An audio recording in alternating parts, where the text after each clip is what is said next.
नमस्कार दोस्तों, आप सभी का फिर से मेरे YouTube चैनल पे स्वागत है। मैं हूं हितेश और आप देख रहे हैं study UPSC Hindi with Hitesh. दोस्तों, मैं हर रोज़ 2 वीडियो करके अपलोड करूंगा। एक करंट अफेयर्स के ऊपर होगा और एक जो हमारे रेफरेंस बुक होगा उसके ऊपर से होगा, जो मैं अभी आर्ट एंड कल्चर के ऊपर बना रहा हूँ। तो चलिए देरी ना करते वीडियो को शुरू करते हैं। यह वीडियो करंट अफेयर्स के ऊपर होने वाला है और इसका टॉपिक होगा चाइना का डिफेंस बजट। चाइना का डिफेंस बजट इस साल के लिए यानी 2023 के लिए लगभग 3000 बिलियन डॉलर के आसपास होने वाला है या उससे ज़्यादा रहने वाला है। यह भारत सहित और अन्य कई देश जैसे रसिया, अमेरिका के लिए एक खतरे की घंटी है। इस विषय के ऊपर विश्व के बड़े बड़े न्यूज़पेपरों ने इसके ऊपर आर्टिकल कवर किया है। आपको बता दूं कि इसके पिछले साल यानी 2021-22 के चाइना का जो डिफेंस बजट था वो लगभग 230 बिलियन डॉलर था। इस साल अमेरिका का जो डिफेंस बजट है वो लगभग 800 बिलियन डॉलर है। तो फिर भारत का कितना है? भारत का इस साल के लिए जो डिफेंस बजट है वो लगभग 76 बिलियन डॉलर होने वाला है। सिर्फ 76 बिलियन डॉलर? जी हाँ, सिर्फ 76 बिलियन डॉलर ही होने वाला है, जो चाइना से या अमेरिका से या रसिया से बहुत कम है। लेकिन अमेरिका चाइना के इस डिफेंस बजट को लगभग 2014 के बाद से नकारता आ रहा है। इसके पीछे वो लोग जो रीज़न दिखा रहे हैं वो बोल रहे हैं कि चाइना हर साल लगभग उसका जो डिफेंस बजट होता है उससे बहुत कम 50 बिलियन या 60 बिलियन कम करके बाहर यानी विश्व को बताता है। यानी अगर इसके ऊपर हम देखें, गौर करें, तो फिर अगर अभी वो लोग बोल रहे हैं कि इसका जो डिफेंस बजट है वो लगभग 300 बिलियन डॉलर होने वाला है, तो फिर अगर अमेरिका का बात सुना जाए तो लगभग वो 350 या 360 बिलियन डॉलर के आसपास पहुँच जाएगा, जो अगर देखा जाए तो एक बहुत बड़ा अमाउंट है। अगर अभी के हाल के समय को देखा जाए तो चाइना हिटलर की नीति के ऊपर काम कर रहा है या उसके नीति को प्रयोग कर रहा है। उसकी नीति में मेन क्या है? 1933 से 1939 तक जब हिटलर शासन पे था उस समय उसने इस नीति को प्रयोग किया था। उसने उस समय अपना जो नाज़ी फोर्स तैयार किया था इसी रणनीति के ऊपर तैयार किया था। बाहर के विश्व को इसके बारे में ज़रा सा भी खबर नहीं था कि अंदर क्या हो रहा है। चाइना के साथ भी बिल्कुल ऐसा ही है। वो अपने देश के अंदर क्या कर रहे हैं वो बाहर उतना खबर चाइना से बाहर आ नहीं रहा है या फिर वो लोग आने नहीं दे रहे। हालांकि हिटलर ने जैसे अपना मिलिट्री बिल्डअप किया था वह कमाल लाजवाब था, पर चाइना का ऐसा नहीं है। पर हाँ, जैसा भी है वो भारत के लिए हानिकारक ही है। अब हम आते हैं हमारे मूल टॉपिक पे कि इससे भारत में क्या परेशानियाँ होंगी और भारत कैसे इस परेशानियों से उभर के आ सके। भारत चाइना से लगभग 3488 किलोमीटर बॉर्डर साझा करता है। इसमें जो मध्यवर्ती भाग आता है यानी पूर्व और पश्चिम भाग को छोड़ के जो मध्यवर्ती भाग आता है उस क्षेत्र में उसे LOC यानी लाइन ऑफ एक्चुअल कंट्रोल कहा जाता है, जिसे हम मैकमोहन लाइन के नाम से भी जानते हैं। भारत के कुछ राज्य हैं जो चाइना से अपना बॉर्डर साझा करते हैं। वही है जम्मू कश्मीर, लद्दाख, हिमाचल प्रदेश, उत्तराखंड, उत्तर प्रदेश, सिक्किम, बिहार और अरुणाचल प्रदेश। यह जो पूरा बॉर्डर क्षेत्र है ये लगभग आधे से ज़्यादा क्षेत्र जो है पहाड़ी इलाकों में गुजरता है।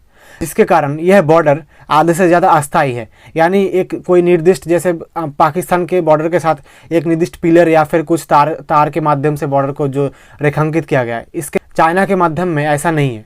ज़्यादा से ज़्यादा पहाड़ी इलाकों में जैसे नागालैंड, उस क्षेत्र में अरुणाचल प्रदेश, फिर कुछ उत्तराखंड के क्षेत्र में आते हैं, हिमाचल के क्षेत्र में आते हैं, जम्मू कश्मीर लद्दाख के क्षेत्र में आते हैं। इसी कारण से उन क्षेत्र में जैसे लद्दाख के गलवान घाटी में 1 साल पहले जो घटना हुआ था, कुछ दिन पहले अरुणाचल प्रदेश में जो घटना हुआ, तो इसी कारण से, इसी वजह से ये घटना बार बार घटता है कि उनके चाइना के जो भी मिलिट्री जो पर्सनल्स हैं वो भारत के बॉर्डर को पार कर जाते हैं। कभी फिर उन सबको भारत के जो आर्मी है या फिर फोर्सेस है उन्हें खदेड़ के फिर से उस पार करते हैं। चाइना और भारत के बॉर्डर में मुख्य रूप से 2 बल हैं जो चौकसी करते हैं। एक है ITBP और एक SFF। ITBP का फुल फॉर्म है इंडो तिब्बतियन बॉर्डर पुलिस और SFF का फुल फॉर्म है स्पेशल फ्रंटियर फोर्स। यही इस क्षेत्र में ज़्यादा से ज़्यादा चौकसी करते हैं। ITBP जो पहाड़ के क्षेत्र में जो चौकसी करने के लिए पूरा विश्व में फेमस है, उसे इसी क्षेत्र में लाया गया है। अब हम आते हैं प्रॉब्लम्स पर। देखिए, हम एक कहावत कहते हैं कि चाइना का जो भी सामान है वह कम टिका हुआ है या जल्दी ख़राब हो जाते हैं, लेकिन चाइना एक लंबा रेस का घोड़ा है। ये बात अगर आपको अच्छा लगे या बुरा लगे, मगर यही सही है, क्योंकि हम चाइना के जो डेमोग्राफी है, उसका जो पॉलिटिकल जो उनका माइंडसेट है वो हम पहले से ही देखते आ रहे हैं। 1962 से या उससे पहले बहुत सारे ऐसे राजा हैं जो हम पहले से देखते आ रहे हैं। मुगल आए थे चाइना से, बहुत सारे ऐसे ऐसे राजा हैं जो वहाँ से आए थे। तो ऐसा नहीं है कि 100 साल में 200 साल में चाइना ने अपनी इस रणनीति को तैयार किया है। ये लगभग 2000 साल 3000 साल पहले से ही उनका ये राजनीतिक जो माइंडसेट है वो ऐसा ही बार बार हमें देखने को मिलता है, विशेषकर भारत के खिलाफ। और विश्व के 2 ऐसे देश हैं जिन्हें कभी भी विश्वास नहीं किया जा सकता, खास तौर पे भारत को तो नहीं करना चाहिए। एक है USA और एक है चाइना। इनका सिर्फ क्या है, अपना काम हो जाता है, फिर वो अपने जो रोड है वो दूसरा चूज़ कर लेते हैं, उनसे कोई मतलब नहीं होता, क्योंकि वो सिर्फ अपने काम से काम रखते हैं। पहले भी चाइना के साथ भारत का एक युद्ध हो चुका है 1962 का, जो हम सबको ही पता है। हाँ, हालांकि कुछ कारण की वजह से भारत उस क्षेत्र में जयलाभ नहीं कर पाया था, पर हम उस टॉपिक को छोड़ देते हैं। अभी भारत में जो प्रधानमंत्री हैं, मुझे तो नहीं लगता कि पहले के जो प्रधानमंत्री या फिर सरकार ने जो गलती की थी, ये सरकार भी वही गलती दोहराएगी। आपको क्या लगता है, सरकार ये गलती दोहराएगी? कमेंट करके आप ज़रूर बताइएगा। चाइना का भी जो माइंडसेट है भारत को लेके क्या है, आप लोगों तो साफ साफ देख ही रहे होंगे। जैसे उनका जो मकसद है भारत को चारों तरफ से घेरना है किसी भी हाल में। जैसे चाइना सब कुछ दे के पाकिस्तान का मदद कर रहा है, उनका इंफ्रास्ट्रक्चर तैयार कर रहा है, उन्हें मिलिट्री वेपन्स दे रहे हैं। बांग्लादेश के साथ, चाइना के साथ, बांग्लादेश के साथ, श्रीलंका के साथ चाइना इतना काम कर रहा है। इसका नतीजा क्या है? उनका माइंडसेट तो वही है कि वो भारत चारों तरफ से भारत को घेर सके।